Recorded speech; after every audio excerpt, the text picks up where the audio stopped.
Hi, boys and girls. It's time for a story. Hey, do you know who this is? It says it right here on his overalls. This is Corduroy. He's one of my favorite characters. And we're going to talk a lot about him this week. Here's the book. And there he is. Corduroy. Well, I have two copies of the same book because this one is a hardcover. It's a hardcover on the front and on the back. This is a paperback book. The story is the same, but it's just not as sturdy. Sometimes hardcover books cost more.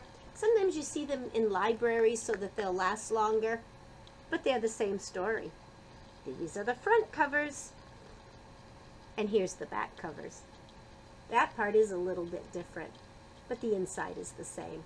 It's easier for me to hold a hardcover book, so I will hold this one as I hold my friend Corduroy. Corduroy by Don Freeman. Don Freeman is the author and the illustrator. The author makes the words and the story in the book. The illustrator does what? Makes the pictures. Let's find out about Corduroy.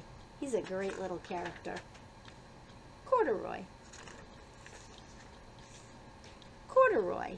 Story and pictures by Don Freeman. Ooh, there's a dedication. It says to Sally Elizabeth Kildrow and Patrick Stephen Duff, who know how a bear feels about buttons. I don't know what that means, but authors do that. They leave private little dedications, little messages to people who are important to them. One day, when you write a story, you can choose to leave a dedication as well. Corduroy is a bear who once lived in the toy department of a big store. Day after day, he waited with all the other animals and dolls for somebody to come along and take him home. The store was always filled with shoppers buying all sorts of things, but no one ever seemed to want a small bear in green overalls. Then, one morning, a little girl stopped and looked straight into Corduroy's bright eyes. "Oh, Mommy," she said, "look, there's the very bear I've always wanted." "Not today, dear," her mother sighed. "I've spent too much already. Besides, he doesn't look new. He's lost the button to one of his shoulder straps." Corduroy watched them sadly as they walked away. "I didn't know I'd lost a button," he said to himself.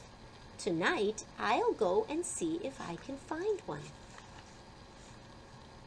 Late that evening, when all the shoppers had gone and all the doors were shut and locked, Corduroy climbed carefully down from his shelf and began searching everywhere on the floor for his lost button.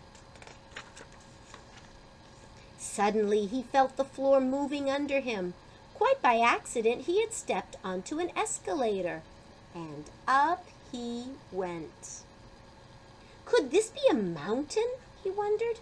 I think I've always wanted to climb a mountain. He stepped off the escalator as it reached the next floor, and there, before his eyes, was a most amazing sight. Tables and chairs and lamps and sofas and rows of beds. "This must be a palace," Corduroy gasped. "I know I've always wanted to live in a palace." He wandered around admiring the furniture. "This must be a bed," he said. "I've always wanted to sleep in a bed." And up he crawled onto a large, thick mattress. All at once he saw something small and round. "Why, here's my button," he cried, and he tried to pick it up, but like all the other buttons on the mattress, it was tied down tight.